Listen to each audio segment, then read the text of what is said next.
Hey Spooky fam, it's your Spooky Queen Christina, and I am back, and today I'm doing a deep dive on one of my favorite TV horror series, From. But we are talking about specifically season 3 because all the episodes are now out. There were 10 episodes of season 3, all of them are now out, and I just recently finished it.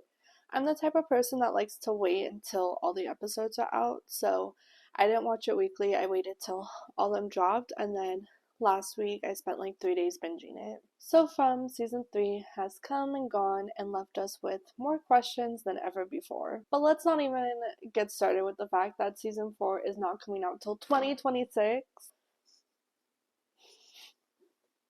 I need a moment. Guys, how are we gonna wait till 2026 for this? I don't know. Anyways, let's recap the highlights of season 3. Talking about what we know, what we still don't know, my rants, my thoughts, and my predictions for season 4. So let's start with what we actually know after season 3. First things first, the town isn't just some like purgatory. We know there's like some kind of reincarnation involved, some time loops involved. It's becoming this big, kind of like almost universe. Like Tabitha and Jay discovering that they've been in that town before. Mind blowing.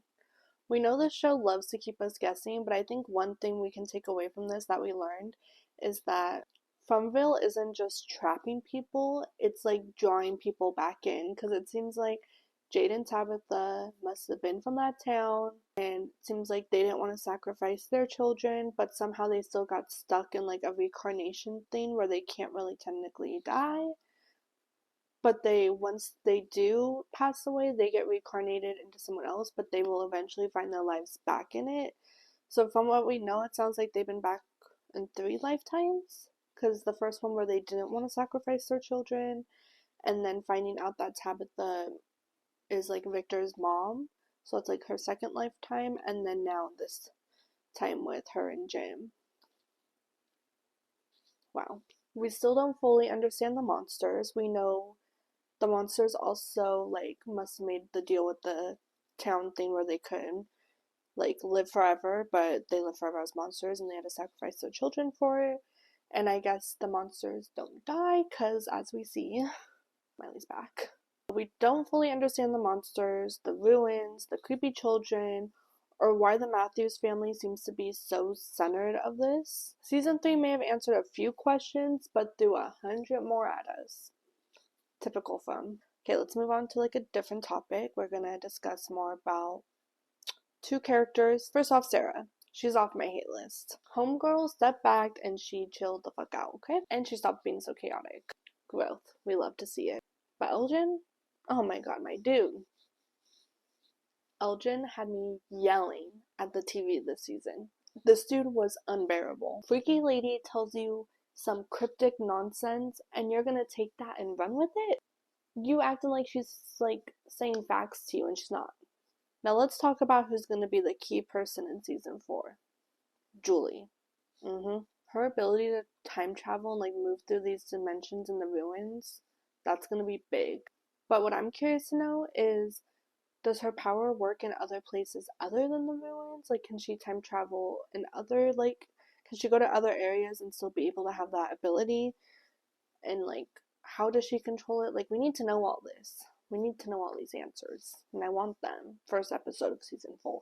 So we know about Julie's time travel because in the last episode, we saw Julie trying to save Jim, saying that she thinks this is where it happens.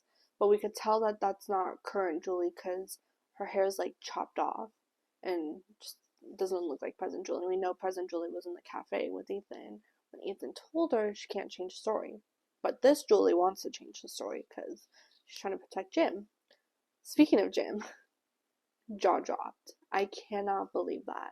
Well, I can, because he doesn't listen. He was bound to have something bad happen to him because he does not listen. But that's just classic Jim. I don't know if his death is final. Like, I don't know if they're gonna actually like kill off his character in season 4.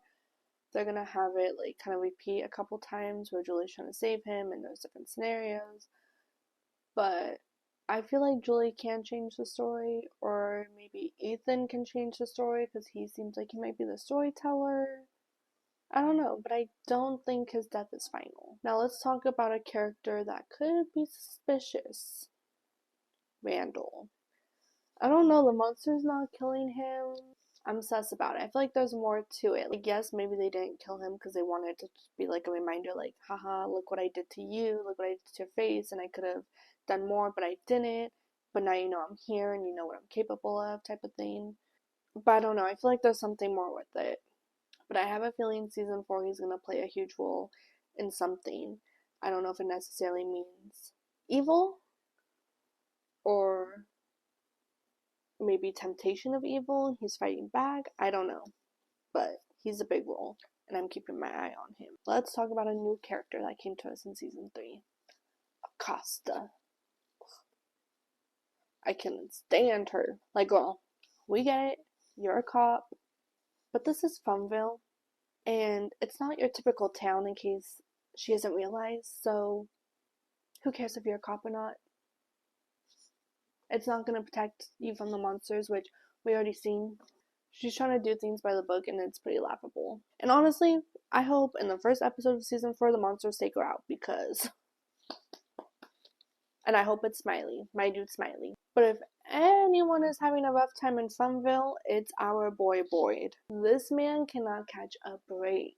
He watched Kenny's mom get killed this season.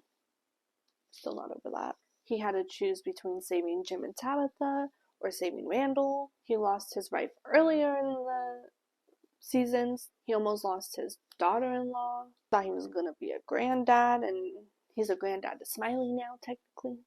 But I feel like we need to give Boyd a win for once. Like, I feel so bad for him sometimes. He's the MVP of Fromville, and I just want him to have peace. Is that too hard to ask for? Come on, just a day. Just a day.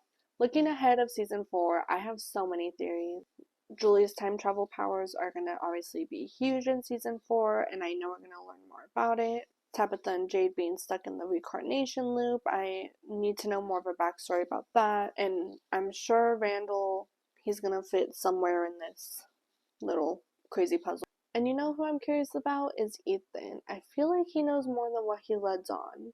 And I hope we see more of that in season 4. Like, he always talks about these stories, and I don't know, what if this is like all something that could be connected to him? I don't know, but something. And finally, Victor. Look, I'm happy that him and his dad reunited. I cannot imagine though, like, being a parent thinking you lost your wife and your 2 kids, finding out one of them is actually alive, been stuck in this town. And now he's like a grown-ass man, but at the same time he's not really grown because he grew up in this fucked up town. Like, man. But I hope we see more of their relationship blossom in season 4. I hope nothing bad happens to either one of them because that will literally crush me. But Victor's been in this town forever. We still don't know much about him. I hope we see more of that in season 4, like, about him and, like, because he has to be a big thing of this too. He's been there since he was a kid and survived this thing. Alright, Spooky Fam, well, that is my thoughts and rants from season 3 and a little bit of my theories for season 4. What'd you think of this season? Who's your favorite character? What are your wildest theories? Let me know in the comments, and don't forget to like, share, and subscribe. And make sure to hit the bell because you're not going to want to miss my next deep dive. Till next time, spooky friends.